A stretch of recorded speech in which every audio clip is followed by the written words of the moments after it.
نحمده ونستعينه ونؤمن به ونتوكل عليه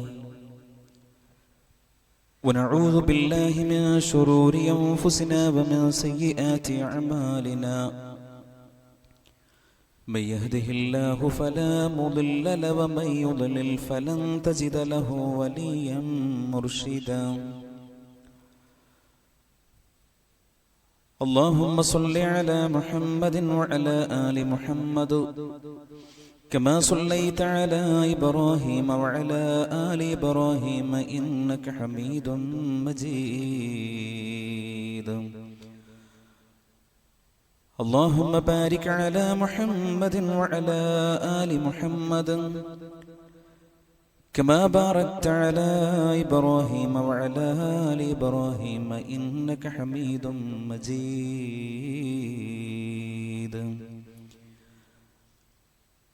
أما بعد أرسله بالهدى ودين الحق ليظهره على الدين كله وكفى بالله شهيدا أعوذ بالله من الشيطان الرجيم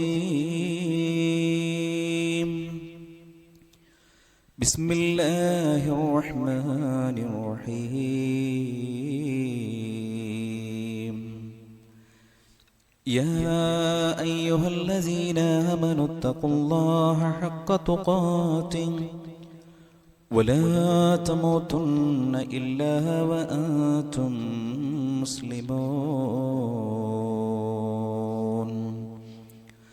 يا أيها الذين آمنوا اتقوا الله وقولوا قولا سديدا يصلح لكم أعمالكم ويغفر لكم ذنوبكم ومن يطع الله ورسوله فقد فاز فوزا عظيما بسم الله الرحمن الرحيم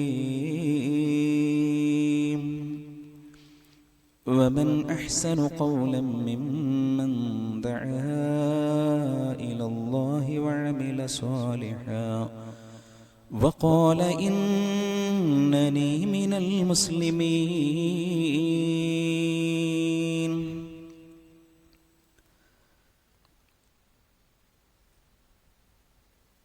ഏറെ സ്നേഹം നിറഞ്ഞ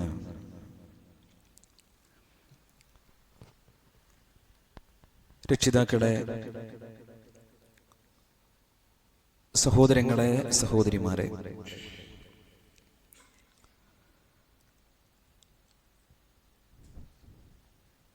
പരമകാരുണികനും കരുണാനിധിയുമായ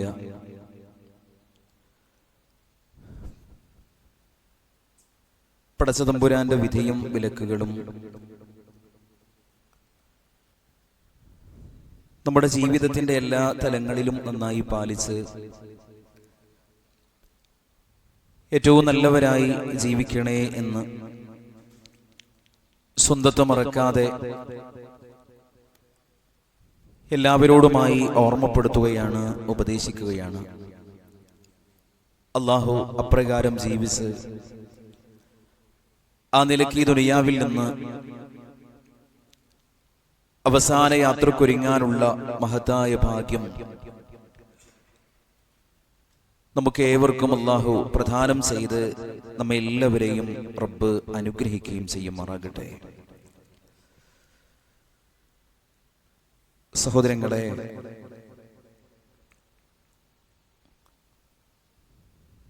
പരിശുദ്ധ ഖുർആനിൽ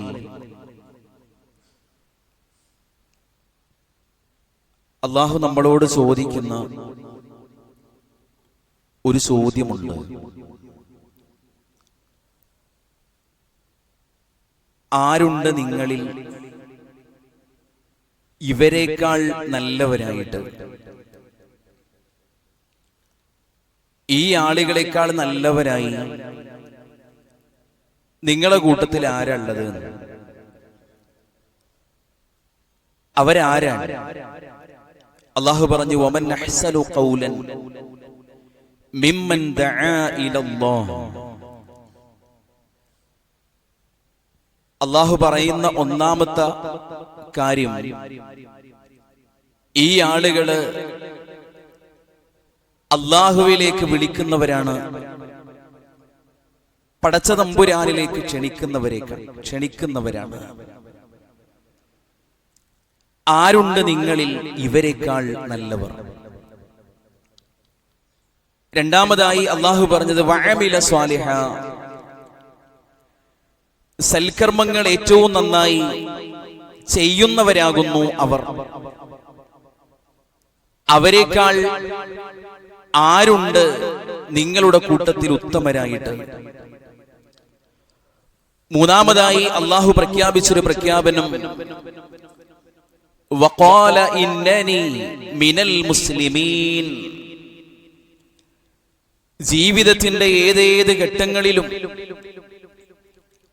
അവരുറച്ചു പ്രഖ്യാപിക്കും, ഞാനൊരു മുസ്ലിമാണ്, ഞാനൊരു യഥാർത്ഥ മുസ്ലിമാണ് എന്ന് കൃത്യമായി പ്രഖ്യാപിക്കുകയും ചെയ്യും. ഈ 3 ക്വാളിറ്റി ഉള്ളവരെക്കാൾ ആരുണ്ട് നിങ്ങളുടെ കൂട്ടത്തിൽ ഉത്തമരായിട്ട് എന്ന് അല്ലാഹുവിന്റെ പരിശുദ്ധ ഖുർആൻ നമ്മളോട് ചോദിക്കുന്ന പ്രധാനപ്പെട്ട ഒരു ചോദ്യമാണ്. എന്നാൽ ഇന്ന് ഞാൻ ശരിക്കൊരു ഒറിജിനൽ മുസ്ലിം ഒന്നല്ല എന്ന് തോന്നിക്കാൻ എന്തൊക്കെ എനിക്ക് ചെയ്യാൻ കഴിയുമെന്നാണ് ചിലരെങ്കിലും ചിന്തിച്ചുകൊണ്ടിരിക്കുന്നത്.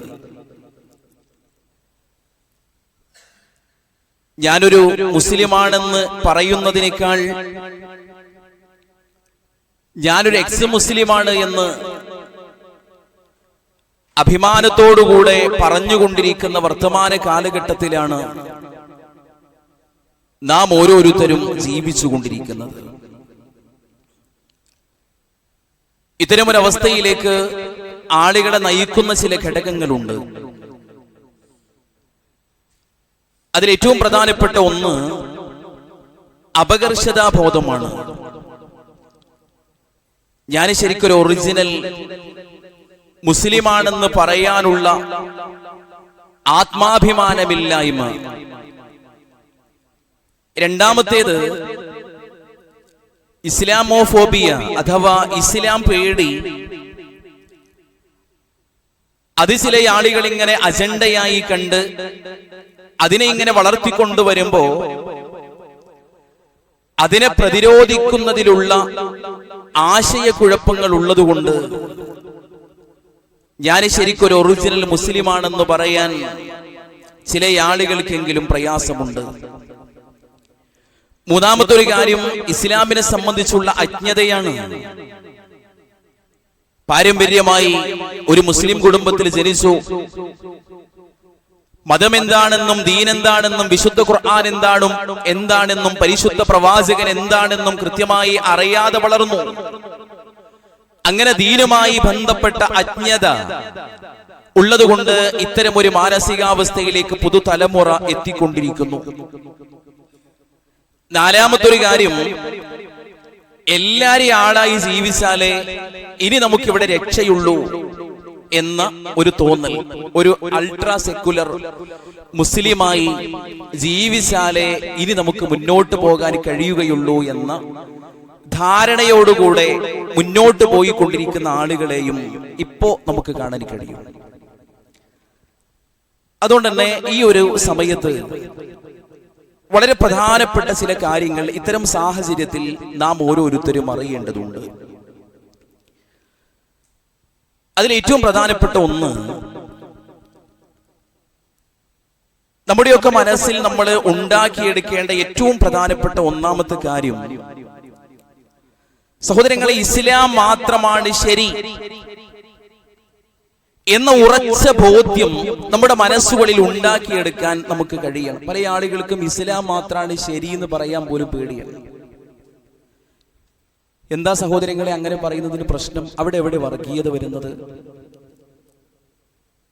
ഇസ്ലാം മാത്രമാണ് ശരി, അത് മാത്രമേ ഇവിടെ നിലനിൽക്കാൻ പറ്റുകയുള്ളൂ എന്ന് പറയുമ്പോൾ അവിടെ വർഗീയതയാണ്. എന്നാൽ ഇസ്ലാം മാത്രമാണ് ശരി എന്ന് പറയുന്നതിൽ ഒരു വർഗീയതയുമില്ല. ഇന്നിവിടെ നിലകൊള്ളുന്ന ഏതൊക്കെ സംഘടനകളുണ്ടോ അവരെല്ലാവരും പറയുന്നു, രാഷ്ട്രീയ പാർട്ടികളാവട്ടെ അതല്ലാത്തവരാവട്ടെ, അവരെല്ലാവരും പറയുന്നു ഞങ്ങളുടെ പാർട്ടിയാണ്, ഞങ്ങളുടെ ആദർശമാണ് ശരി. അതവരുറച്ച് പ്രഖ്യാപിക്കുന്നു, ഉറച്ചു വിശ്വസിക്കുന്നു. അതിലൊരു പ്രശ്നവുമില്ല. അതുകൊണ്ട് തന്നെ ഈ പരിശുദ്ധ ഇസ്ലാം മാത്രമാണ് ശരി എന്ന ഉറച്ച ബോധ്യമുള്ളവരായി മാറാൻ നമുക്ക് സാധിക്കേണ്ടതുണ്ട്. അല്ലാഹുവിന്റെ പരിശുദ്ധ ഖുർആൻ പറഞ്ഞു, ഹുവല്ലദീ അർസല റസൂലഹു ബിൽ ഹുദാ വദീനിൽ ഹഖ് ലിയുദ്ഹിറഹു അലദ്ദീനി കുല്ലിഹി വലൗ കരിഹൽ മുശ്രികൂൻ. അല്ലാഹു പറയാണ്, ഹുവല്ലദീ അർസല റസൂലഹു ബിൽ ഹുദാ വദീനിൽ ഹഖ്. അല്ലാഹു അവന്റെ പ്രവാചകനെ ഈ ദുനിയാവിലേക്ക് അയച്ചു, ഹുദ കൊണ്ട്, സന്മാർഗം കൊണ്ട്. വദീനിൽ ഹഖ്, ഏറ്റവും സത്യസന്ധമായ ദീന് കൊണ്ട്, മതം കൊണ്ട് അല്ലാഹു അവന്റെ പ്രവാചകനെ ഈ ദുനിയാവിലേക്ക് അയച്ചു.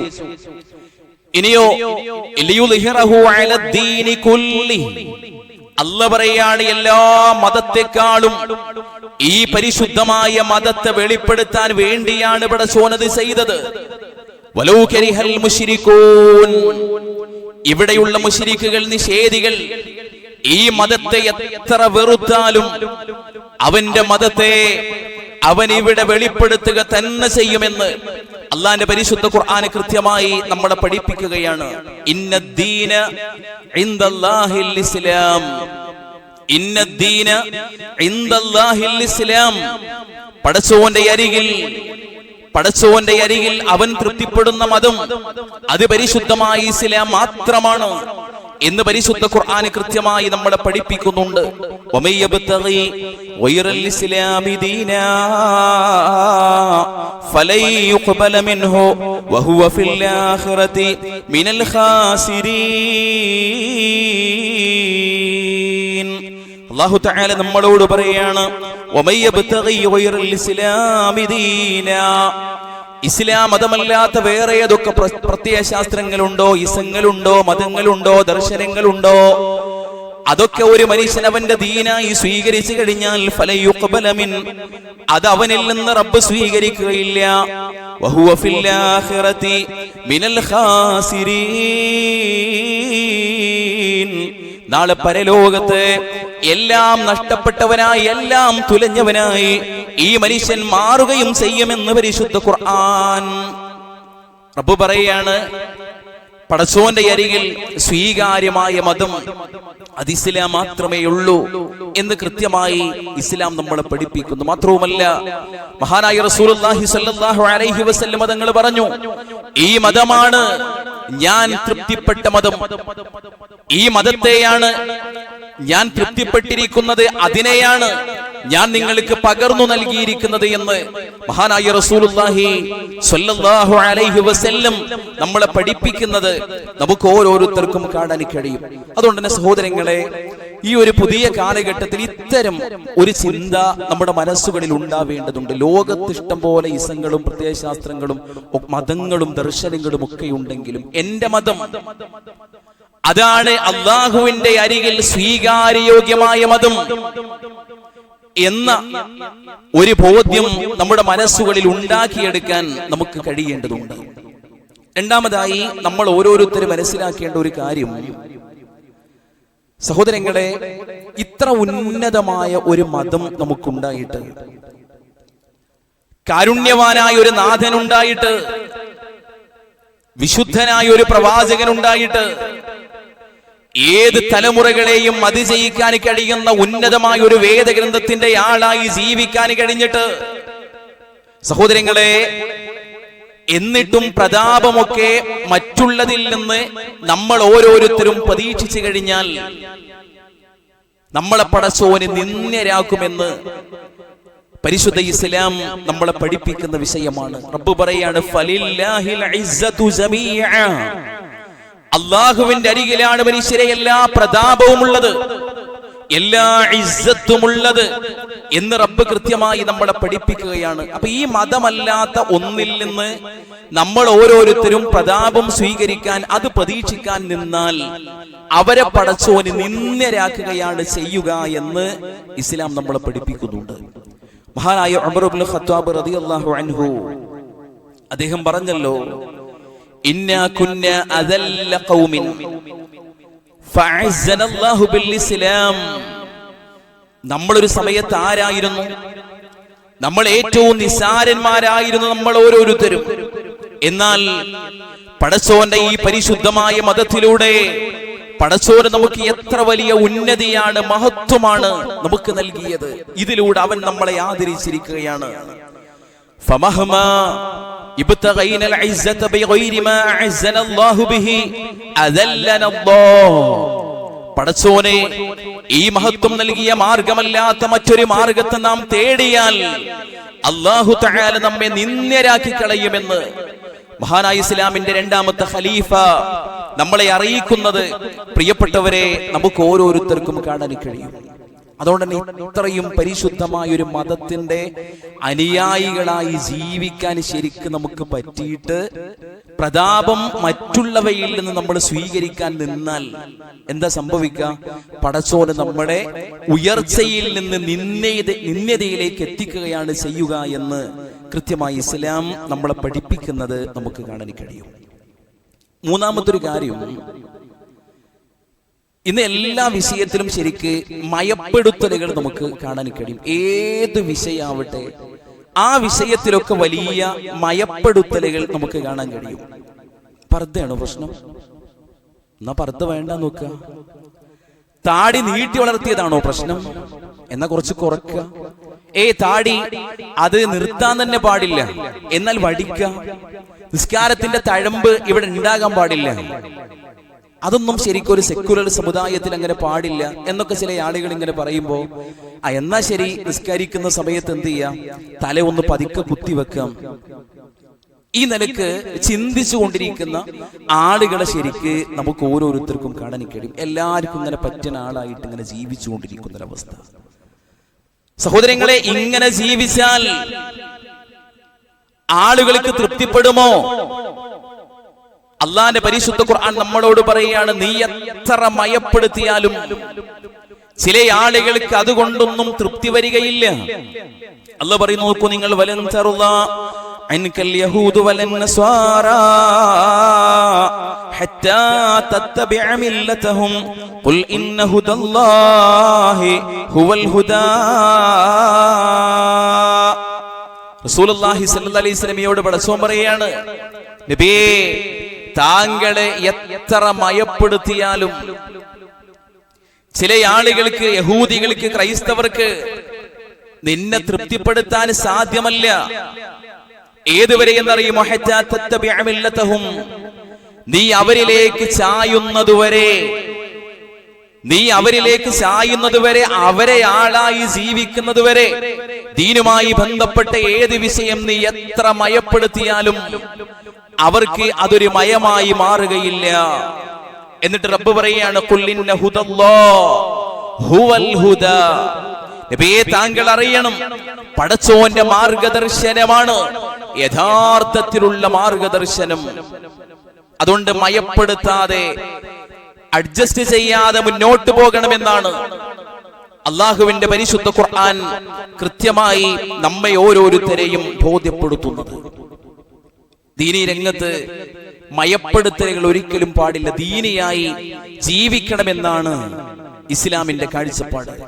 അപ്പൊ ഇതും ഈ ഒരു പുതിയ കാലഘട്ടത്തിൽ കൃത്യമായി നമ്മൾ അറിയേണ്ട പ്രധാനപ്പെട്ട ഒരു വിഷയമാണ്.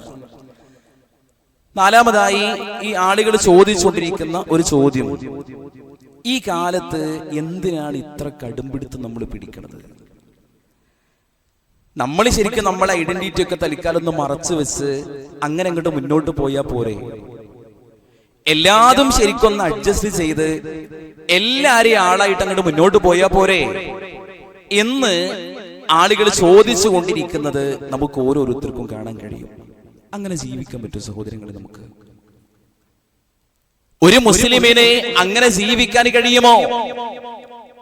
ഭൗതികമായ എല്ലാ വിഷയങ്ങളിലും നമുക്ക് എന്താവാം? രമ്യതയാവാം, അഡ്ജസ്റ്റ്മെന്റുകളാവാം, നീക്കുപോക്കുകളാവാം. പക്ഷെ മതമാണോ? ആ വിഷയത്തിൽ നീക്കുപോക്കുകൾക്ക് സ്ഥാനമില്ല എന്നത് ഇസ്ലാം നമ്മളെ പഠിപ്പിക്കുന്ന വിഷയമാണ്. പരിശുദ്ധ ഖുർആനിൽ സൂറത്തുൽ കാഫിറൂൻ നമുക്കെല്ലാവർക്കും സുപരിചിതമായ വചനങ്ങളാണ്. ആ സൂറത്ത് ഇറങ്ങാൻ ഒരു പശ്ചാത്തലമുണ്ട്. എന്താ പശ്ചാത്തലം?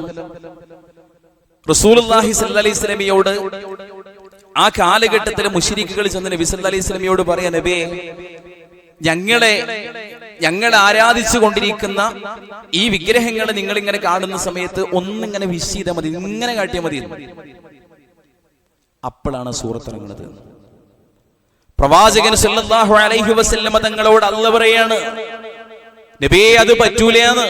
ലക്കും ദീനുക്കും വലിയ ദീൻ, നിങ്ങൾക്ക് നിങ്ങളുടെ മതം, എനിക്കെന്റെ മതം എന്നവരോട് പ്രഖ്യാപിക്കൂ മതത്തിന്റെ വിഷയത്തിലെന്ന് മഹാനായ റസൂലുള്ളാഹി സ്വല്ലല്ലാഹു അലൈഹി വസല്ലം നമ്മളെ പഠിപ്പിക്കുന്നത് നമുക്ക് കാണാൻ കഴിയും.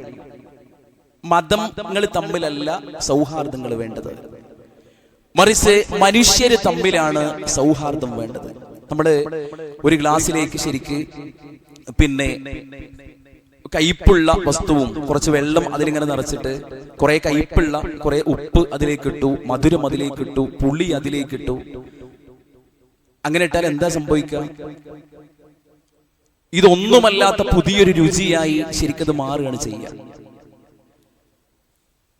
ഇതേപോലെ മതത്തിന്റെ വിഷയത്തിൽ എല്ലാവരും അങ്ങോട്ട് കൂടി ചേർന്ന് എല്ലാവരും എല്ലാതും ചെയ്യാൻ തുടങ്ങി എന്തായിരിക്കും സഹോദരങ്ങളെ അവസ്ഥ?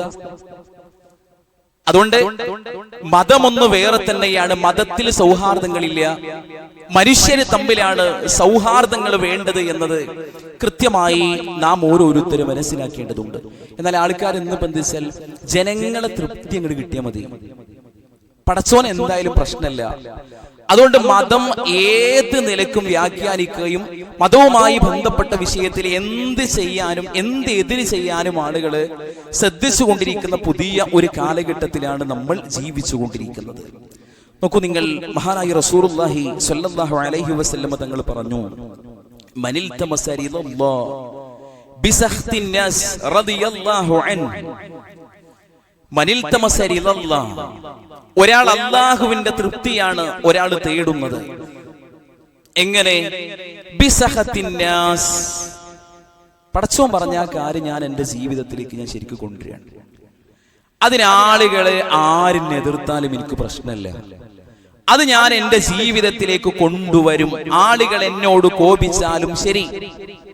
അങ്ങനെ മതവുമായി ബന്ധപ്പെട്ട ഒരു വിഷയം ഒരാൾ അയാളുടെ ജീവിതത്തിലേക്ക് കൊണ്ടുവന്നാൽ അല്ലാഹു ആ മനുഷ്യനെ ഇഷ്ടപ്പെടും, അവനെ അല്ലാഹു തൃപ്തിപ്പെടും. മാത്രമല്ല അവിടെയുള്ള എല്ലാ ആളുകളുടെയും തൃപ്തി അല്ലാഹു ഈ മനുഷ്യനെ നൽകുകയും ചെയ്യും. എന്നാൽ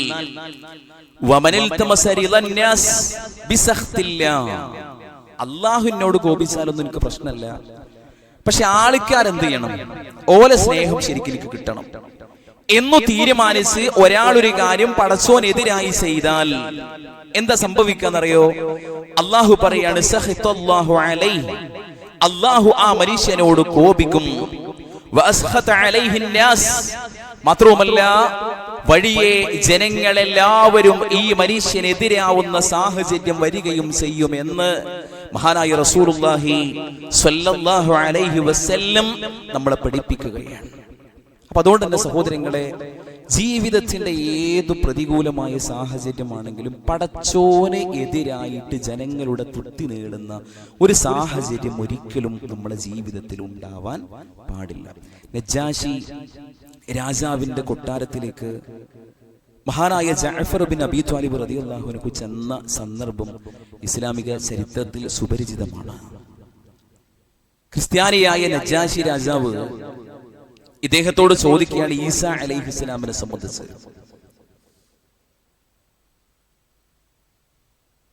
നിസ്വാറാക്കളിൽ ഈസാ നബി അലൈഹി ഇസ്ലാമിനെ സംബന്ധിച്ച് വ്യത്യസ്തമായ കാഴ്ചപ്പാടാണുള്ളത്. അദ്ദേഹത്തിനെ ആരാധിക്കുന്ന സാഹചര്യത്തിലേക്ക് അവരെത്തി. അപ്പൊ അതുകൊണ്ട് തന്നെ നജ്ജാശി രാജാവ് അദ്ദേഹത്തോട് ചോദിക്കുകയാണ്, ഈസാ നബി അലൈഹി ഇസ്ലാമിനെ സംബന്ധിച്ച് എന്താ നിങ്ങളുടെ അഭിപ്രായം എന്നാണ്. ആ സമയത്ത് നജ്ജാശി രാജാവിന്റെ കൊട്ടാരത്തിൽ നിന്ന് മഹാനായ ജഅഫർ ഇബ്നു അബീ ത്വാലിബ് റളിയല്ലാഹു അൻഹു അവിടുന്ന് പ്രഖ്യാപിക്കുകയാണ്, അദ്ദേഹത്തെ സംബന്ധിച്ച് എന്താ എന്റെ അഭിപ്രായം, ഹുവ അബ്ദുല്ലാഹ്, അദ്ദേഹം അള്ളാഹുവിന്റെ ആരാണ്, അടിമയാണ്. മാത്രവുമല്ല വറസൂലു, അവന്റെ പ്രവാചകനുമാണ്, അദ്ദേഹം ദൈവമൊന്നല്ല എന്ന് കൃത്യമായി ആർജവത്തോടുകൂടെ അദ്ദേഹം പ്രഖ്യാപിക്കുന്നത് നമുക്ക് ഓരോരുത്തർക്കും കാണാൻ കഴിയും. അപ്പൊ അതുകൊണ്ട് തന്നെ സഹോദരങ്ങളെ, ഇങ്ങനെ ശരിക്ക് നമ്മുടെ ഐഡന്റിറ്റി ഒക്കെ ശരിക്കും ഇങ്ങനെ മറച്ചു വെച്ച് എല്ലാരെയും ആളായി നമ്മൾ ജീവിക്കാൻ പാടില്ല എന്നതാണ് ഇസ്ലാം നമ്മളെ പഠിപ്പിക്കുന്ന പ്രധാനപ്പെട്ട ഒരു കാര്യം. ഇനി നമ്മളെ രാജ്യത്തിലേക്ക് തന്നെ ശരിക്ക് നമ്മൾ വരികയാണെങ്കിൽ നിലപാടുകൾ ശരിക്ക് ഉറക്കെ പറഞ്ഞതിന് നമ്മുടെ രാജ്യത്ത് തന്നെ മഹനീയമായ ഒരുപാട് മാതൃകകൾ ശരിക്ക് നമുക്ക് കാണാൻ കഴിയും. ഇന്ത്യൻ സ്വാതന്ത്ര്യ സമരത്തിന്റെ മുൻനിര നായകൻ, അതേപോലെ സ്വതന്ത്ര ഇന്ത്യയുടെ ആദ്യത്തെ വിദ്യാഭ്യാസ മന്ത്രിയുമായിരുന്നു ആര്, മൗലാന അബുൽ കലാം ആസാദ്. 1940 കോൺഗ്രസിന്റെ അധ്യക്ഷനായി അദ്ദേഹത്തെ തെരഞ്ഞെടുത്ത ഘട്ടമുണ്ട്. ആ ഒരു സമയത്ത് അദ്ദേഹം നടത്തിയ ഉന്നതമായ ചരിത്രത്തിൽ അതുല്യമായ ഒരു പ്രഭാഷണമുണ്ട്. അദ്ദേഹം പറഞ്ഞൊരു കാര്യം, ഞാനൊരു മുസ്ലിമാണ്,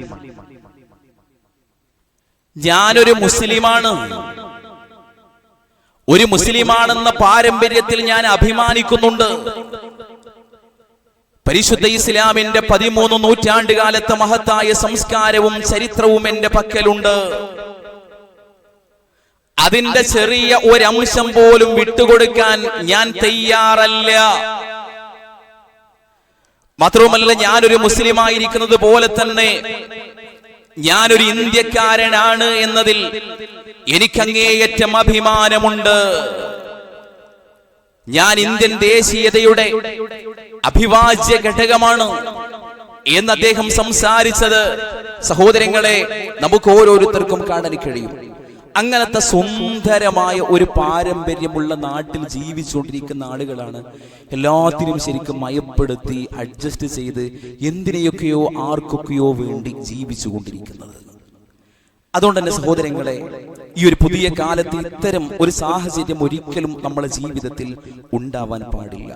യഥാർത്ഥ മുസ്ലിമായി മതത്തിന്റെ ചിട്ടകളും ചിഹ്നങ്ങളും കൃത്യമായി നമ്മുടെ ജീവിതത്തിൽ പാലിച്ചുകൊണ്ട് നമുക്ക് ജീവിക്കാൻ കഴിയണം. അവിടെയാണ് പടച്ചോന്റെ സഹായം നമുക്ക് ഓരോരുത്തർക്കും ഉണ്ടാവുക. അവിടെയാണ് ശാന്തിയും സമാധാനവും ഉണ്ടാവുക. അവിടെയാണ് പ്രതാപമുണ്ടാവുക എന്നത് നാം ഓരോരുത്തരും തിരിച്ചറിയുക. ഇത് ബോധ്യപ്പെട്ടവരായി നാം ഓരോരുത്തരും ജീവിക്കുന്നതോടൊപ്പം വളർന്നു വരുന്ന പുതിയ തലമുറയ്ക്ക് ഇത്തരം ഒരു സംസ്കാരം കൃത്യമായി പകർന്നു കൊടുക്കുന്നവരായി മാറാനും നമുക്ക് കഴിയേണ്ടതുണ്ട്. അല്ലാഹു നമ്മെ അനുഗ്രഹിക്കുമാറാകട്ടെ.